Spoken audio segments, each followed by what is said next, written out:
Constraint relation कल करे थे एक टाइप के कंस्ट्रेंट्स, लास्ट में जाते जाते एक सवाल करा था, ठीक है।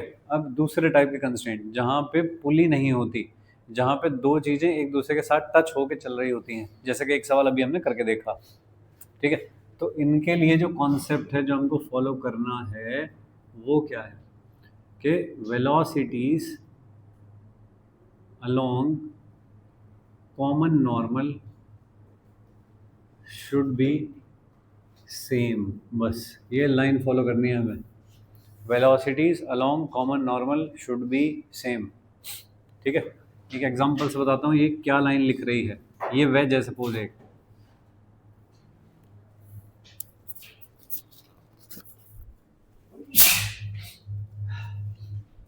हाँ ज़्यादा ठंडा हो रहा है। ऐसे कोई रॉड है और ये रॉड दो फिक्सर्स के बीच में है ऐसे, तो रॉड बताइए कैसे चल सकती है बस वर्टिकल में, और वेज कैसे चल सकता है सिर्फ हॉरिजॉन्टल में।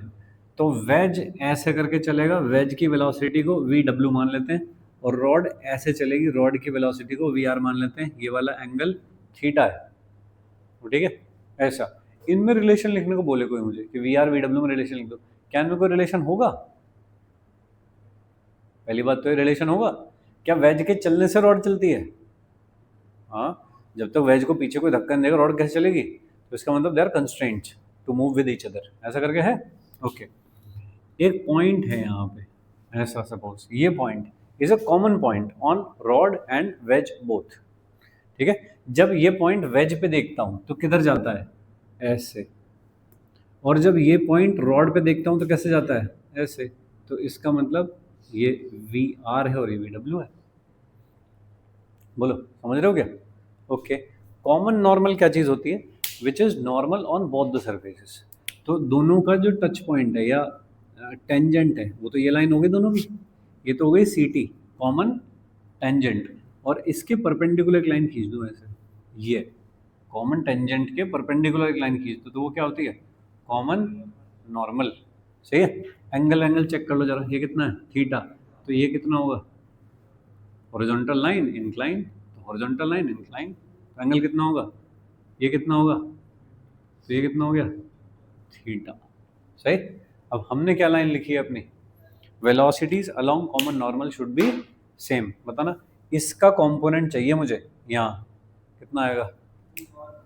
वी आर कॉस थीटा, और इसका कंपोनेंट चाहिए यहाँ कितना आएगा? क्योंकि यहाँ जो आएगा वो तो कॉस आएगा, तो ये वाला क्या आ गया? साइन। और ये दोनों क्या होने चाहिए? इक्वल। सी टी कहाँ है? कॉमन टेंजेंट, ठीक है भाई। तो V R cos theta should be equal to V W sine theta. लो भाई हो गया। तो V R is equal to V W tan theta, ठीक है। अब मैथ की भाषा में बात करो, मैं कह रहा हूँ ये इक्वल टू है, मैं कह रहा हूँ ऐसा, ठीक है। ना हुए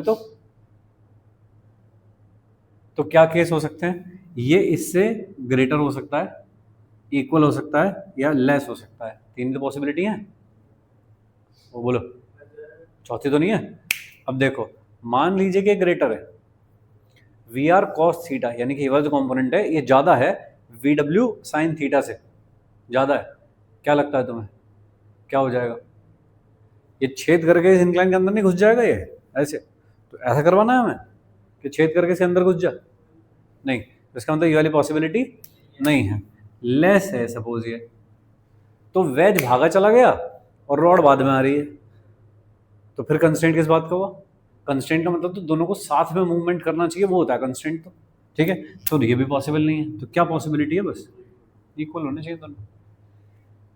तो velocities along common normal should be same, बस इतनी सी लाइन पकड़ के रखनी है। जहां भी कहीं इस तरह की चीजें चल रही होंगी तो वहां पे हम ये काम करेंगे, ठीक है। जैसा कि अभी थोड़ी देर पहले एक सवाल किया था, वापस से करेंगे उसको। यहाँ पे एक रॉड थी ऐसे, इसके साथ ज्वाइन थी वाली रॉड, टच हो रखी है यहाँ पे, ये वाला एंगल थीटा है, ये एंड बी है, ये ब्लॉक ऐसे करके जा रहा है, कितने से? √3 से जा रहा था शायद, √3 मीटर पर सेकेंड से चला जा रहा था ये, सही है। तो मुझको पूछा है कि वेलोसिटी ऑफ एंड बी पूछा था मुझे at theta is equal to 60 degree, ऐसा पूछा था मुझको। अब इसमें पुली नहीं है, टेंशन नहीं है, वो वाला कंस्ट्रेंट नहीं चल पाएगा फिर यहाँ पे। यहाँ चलेगा ये वाला constraint, velocities along common normal should be same. दोनों पे एक टेंजेंट ड्रॉ करो, कॉमन टेंजेंट हो जो दोनों की, तो वो तो दिख रही है अपने को कौन है, यही होगी कॉमन टेंजेंट। तो कॉमन नॉर्मल कौन हुआ फिर, ये वाला हुआ कॉमन नॉर्मल। दोनों के सरफेस पे नॉर्मल हो गया ये वाला, सही है। इसके along velocities should be same. तो इसकी वेलोसिटी किधर होगी, रॉड कैसे चलेगी, ऐसे चलेगी सर्कुलर पाथ पे, तो सर्कल पे चलना है इसको ऐसे करके, तो वेलोसिटी कैसी होगी, टेंजेंट के अलोंग होगी ऐसे, इस तरह हो गई वेलोसिटी। ये हो गई एंड बी की वेलोसिटी। ये वाला एंगल कितना निकालना है, ये थीटा कितना है, थीटा है, तो ये वाला कितना हो गया, थीटा हो गया, थीटा 90 माइनस थीटा, तो ये कितना हो गया भाई, थीटा हो गया ये वाला, ठीक है। सर्कल पे चल रहा है ऐसे करके। तो इसका इधर वाला जो कॉम्पोनेंट हुआ वो कौन हो गया, वी बी कॉस थीटा, और इधर का कॉम्पोनेंट हो गया वी बी साइन थीटा। हमको कौन सी चाहिए, जो सारी वेलोसिटीज कॉमन नॉर्मल के अलोंग हो। तो क्या करूंगा, वी बी का साइन थीटा वाला component should be equal to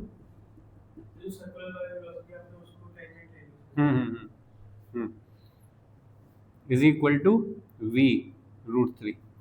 तो वी बी, और ये कितना था साइन 60 इज इक्वल टू √3, तो V B is equal to 2 metre पर सेकेंड। अच्छा ठीक है, आसान काम, अरे सही है। ओके चलो एक आध सवाल और देखते हैं ऐसा ही।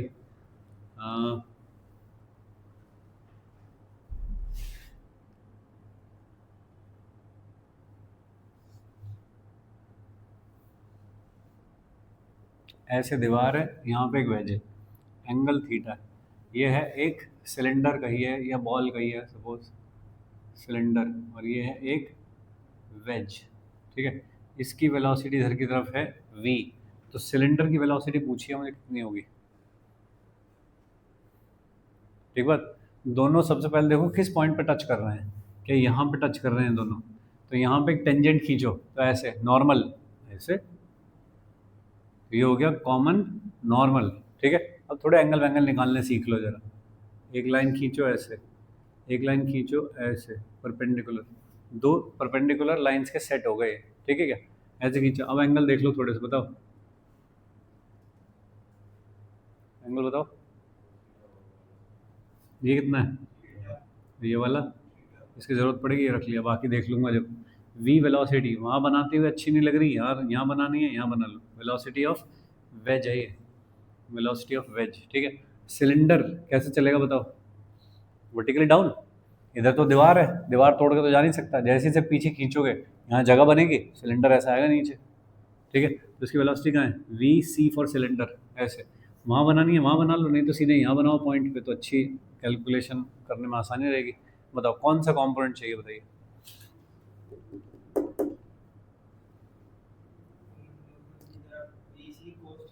वी सी कॉस थीटा, ये वाला component should be equal to ये वाला component V W sine theta, तो V C is equal to V W tan theta.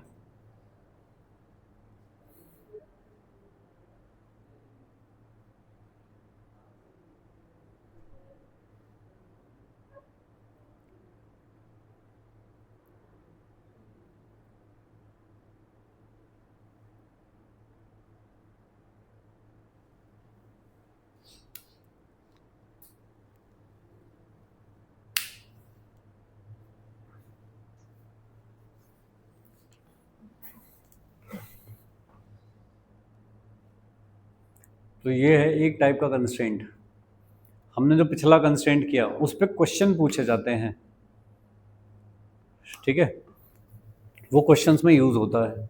ये वाला कंस्ट्रेंट डायरेक्टली पूछा जाता है, वो जो कंस्ट्रेंट हमने पढ़ा है वो क्वेश्चंस में ज़्यादा यूज़ होता है, इस पे सीधे सवाल होते हैं, ठीक है जी। और एक आध तरह का कंस्ट्रेंट होता है, वो भी निपटाते हैं, चलो अभी।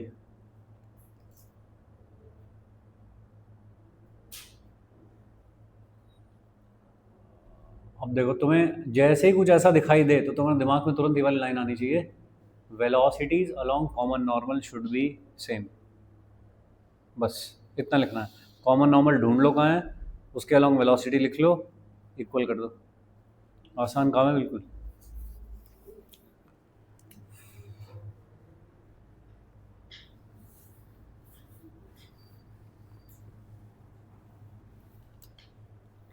ठीक है जी, चलिए और देखिए, ये कुछ अलग कंस्ट्रेंट होते हैं। फ्री, ऐसे एक रॉड रखी है सपोज, ये ए बी, और ये वाला एंड इधर खिसकना शुरू कर दे बी इधर की तरफ, तो ए किधर जाएगा? एक सीढ़ी लगी है दीवार पे सपोज, और सीढ़ी गिरना शुरू हो जाए, तो ऐसे सीढ़ी लगी हुई थी, ये वाला एंड खिसकना शुरू हो गया, तो ए किधर जा रहा है? देखो ऐसे गिरेगी धड़ाम, सही है। यहाँ से तो ए की वेलोसिटी कहाँ है? नीचे की तरफ। तो अगर मुझको बी की वेलोसिटी कुछ दे रखी है ऐसे, कि मान लीजिए है कि 10 मीटर पर सेकंड, तो ए की वेलोसिटी बता दो। फाइंड वेलोसिटी ऑफ ए करते हैं, velocity of A when theta is 37 degree. ये 37 डिग्री है, ठीक है। रॉड चाहिए तुमको, 5 मीटर की रॉड है मान लीजिए, ऐसा ज़रूरत नहीं है वैसे, ऐसे ही लिख दिया मैंने। तो जब कभी एंगल थीटा 37 बनेगा गिरते गिरते, उस टाइम पे जो बी पॉइंट की वेलोसिटी है वो 10 मीटर पर सेकंड है, तो उस टाइम पे ए पॉइंट की वेलोसिटी क्या है वो बतानी है अपने को। ठीक है क्या? 10 लिखूँगे इसे, 8 लिख लूँगे इसको, चलो 10 ही लिख लो, क्या ही फ़र्क पड़ रहा है। चलो ठीक है भाई, ये अलग टाइप का कंस्टेंट हो गया। फाइन। अब इसमें तुम कहो मैं तो वेलोसिटी अलॉन्ग कॉमन नॉर्मल लिख लूंगा, कि ये रहा कॉमन नॉर्मल, यहाँ लिख लूंगा मैं तो। लेकिन दूसरा सरफेस भी तो चले तब तो लिखोगे। यहाँ तो एक ही चीज़ मूव कर रही है बस, ये थोड़ी मूव कर रहा है, ये मूव कर रहा है इसलिए ये मूव करेगा। ठीक है, इस सवाल को करने के बहुत सारे तरीके हैं। फाइन, तुम बताओ। सबसे पहले एकदम बिल्कुल बेसिक और लॉजिक, सही लॉजिक। चाहे ये गिर जाए, यहाँ नीचे गिर पड़े, सीधा खड़ा रहे, कुछ भी रहे, लेंथ तो इसकी जो है वो ही रहेगी, लेंथ तो नहीं बदलेगी। तो अगर 5 मीटर थी इसकी लेंथ, तो भाई 5 मीटर ही रहेगी। ठीक है, कौन बदल रहा है? देखो ये जो कोऑर्डिनेट है एक्स, और ये जो कोऑर्डिनेट है वाई, ये बदल रहा है, लगातार बदल रहा है। ठीक है जी, इन दोनों में रिलेशन लिख सकते हो कुछ?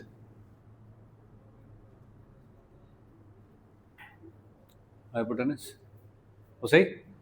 ये वाली चीज में कौन बदल रहा है? एक्स बदल रहा है, वाई बदल रहा है, एल बदल रहा है क्या? नहीं। डिफरेंशिएट कर दो, differentiating with respect to time, X का differentiation 2x dx upon dt। dx upon dt क्या है? वेलोसिटी, प्लस 2y dy अपॉन dt is equal to, L तो कांस्टेंट है, दो दो भी साफ कर दो सबका, तो x ये क्या हो गया? vx, यानी कि x एक्सेस के अलॉन्ग जो वी बी, बी पॉइंट की वेलोसिटी, ये हो गया y, और ये हो गया V Y is equal to 0। अपने को वी एक्स का मतलब क्या दे रखा है? वी बी, और y, और वी वाई का मतलब क्या है? वी ए पॉइंट की वेलोसिटी इज इक्वल टू 0। अपने को कौन पूछा है? वी ए कितना हो जाएगा? Minus X upon I, X upon Y V B. ठीक है, एक्स अपॉन वाई क्या है? X upon Y, this upon this, base upon perpendicular, cot 37 होता है क्या? तो कितना हो गया? कॉट 37 इंटू वी बी कितनी है? 10। ठीक है भाई, ऐसी हो गई। साथ में नेगेटिव भी आ रहा है क्या? हाँ तो रहा है। नेगेटिव का मतलब नीचे की तरफ है, क्योंकि वाई छोटा होता जा रहा है, तो यहाँ पे जो D Y by D T, ये वाई है, कम होता जा रहा है, ये बता रहा है ऐसा ही। तो ठीक है क्या? तो कॉट 37 कितना होता है भाई? 4/3, 3/4 तो 10/37 होता है, तो 4/3 इंटू 10 यानी कि 40/3 मीटर पर second is the velocity of the end A. हाँ करेंगे ना, अभी मैं तो पहले ही कह रहा हूँ दोस्त, बहुत सारे मेथड हैं, तुझे भी एक दो बताने हैं।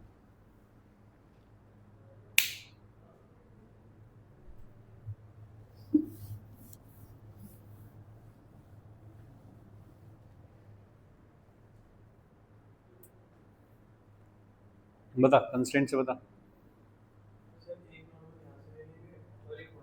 क्या ले लेंगे? नॉर्मल, एक मिनट, यहाँ पे ऐसे ले लेंगे और ऐसे ले लेंगे, फिर ऐसे कैसे आ जाएगा नॉर्मल? ये किस पे नॉर्मल है? किस पे ये नॉर्मल?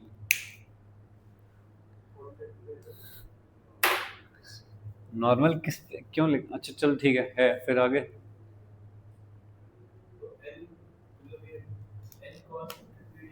ऐसे रॉड हो गई, ये वाला एंड है ए, उसकी वेलोसिटी नीचे की तरफ है वी ए, ये वाला एंड है बी, इसकी वेलोसिटी है वी बी, और फिर तुम कह रहे हो कि मैं तो नॉर्मल ले लूँगा। ले लो भाई नॉर्मल, कि ऐसे और ऐसे, ऐसा, ठीक है। ये वाला एंगल कितना है? 53 डिग्री, और ये वाला एंगल कितना है? 37, तो ये भी कितना हुआ? 37, ठीक है। तो वेलोसिटी अलोंग रॉड सेम होगी सारे पॉइंट्स की, क्योंकि पूरी रॉड की दो वेलोसिटी तो नहीं हो सकती, उसका हर एक पॉइंट की वेलोसिटी सेम होनी चाहिए। अगर दो पॉइंट की वेलोसिटी अलग अलग हो गई, कि इस रॉड की इस वाले पॉइंट की वेलोसिटी अलग हो गई, इसकी अलग हो गई, तो ये तो टूट जाएगा, ठीक है ना। पूरी रॉड को अगर इंटैक्ट रखना है तो वेलोसिटी सेम होनी चाहिए। तो इसका ये वाला कंपोनेंट और इसका ये वाला component, velocity along the rod should be same, तो velocities along the rod same रख दो। इसका ये वाला कंपोनेंट बता कितना आएगा? V A cos 53 is equal to V B cos 37। V A cos 53 कितना होता है? 3/5, और वी बी कितना है? 10, और ये कितना है? 4/5, 5 तो कट ही गया, तो वी ए कितना हो गया? 10, 4, 3, सेम है। मतलब ये नॉर्मल वाला कॉन्सेप्ट तब है जब दो सरफेस एक दूसरे का टच होके चल रहे हो। क्या यहाँ पे दीवार चल रही है? देखो देखो, मैंने नॉर्मल वाला कॉन्सेप्ट यहाँ लिया, यहाँ क्यों नहीं लिया? दीवार थोड़ी चल रही है, जब दो चीज चल रही होंगी तभी तो उनकी वेलोसिटी को सेम रखोगे। हाँ, यहाँ पे थोड़ा सा चेंज करके कहना चाहिए ये चीज़ को, ये कहना चाहिए velocity along the rod should be same, ऐसा,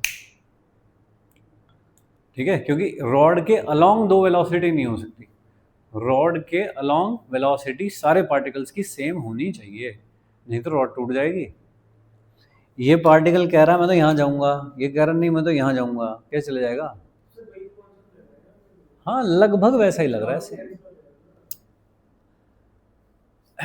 चल ठीक है, तो दिमाग अगर जो चल रहा है तो सही है, अपना कोई दिक्कत नहीं। ठीक है, सही है, कोई दिक्कत नहीं। और बताओ, और कोई मेथड, और कुछ समझ में आता है?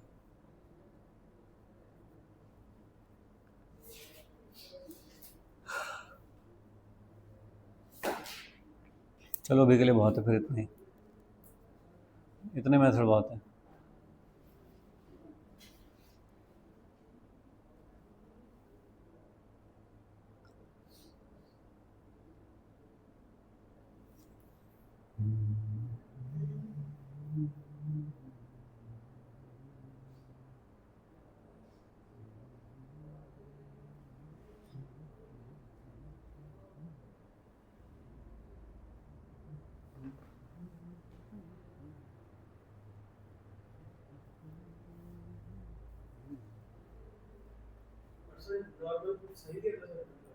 क्या?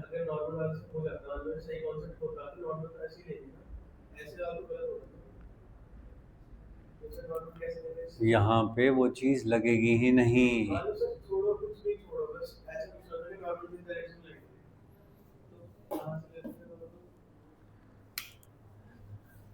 ऐसे एक सरफेस है, ऐसे उस पर एक रॉड है, नॉर्मल रिएक्शन कहाँ लगाएगा? इस वाले पॉइंट पे कहाँ लगाएगा बता?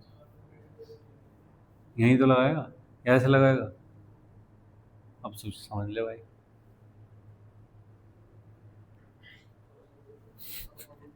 इसलिए कह रहा हूँ वो वाली चीज़ और ये चीज़ सेम नहीं है, अलग अलग हैं। जब कॉमन नॉर्मल की बात होती है तो दोनों सरफेस चलने चाहिए। हमने इसमें कॉमन नॉर्मल की बात यहाँ की है क्योंकि यहाँ वेज भी चल रहा है, सिलेंडर भी चल रहा है। यहाँ नहीं की कॉमन नॉर्मल की बात, क्योंकि दीवार चल ही नहीं रही भाई। कंस्टेंट मोशन अगर हो तभी तो common normal concept, velocities along common normal वो ले रहा हूँ। जब एक चीज़ चल ही नहीं रही तो भाई किस बात का, भाई घिस रही है फिर तो वो चल थोड़ी रही है, घिस रही है वो।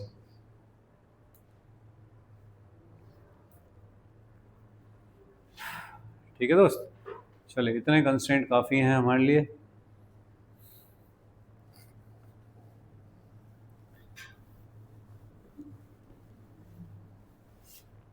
एक और याद आ रहा है,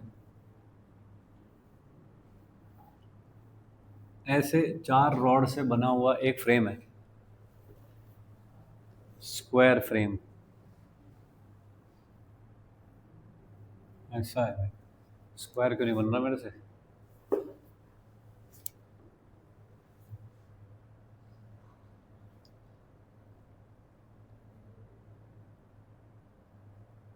यहाँ पे है ये हिंज,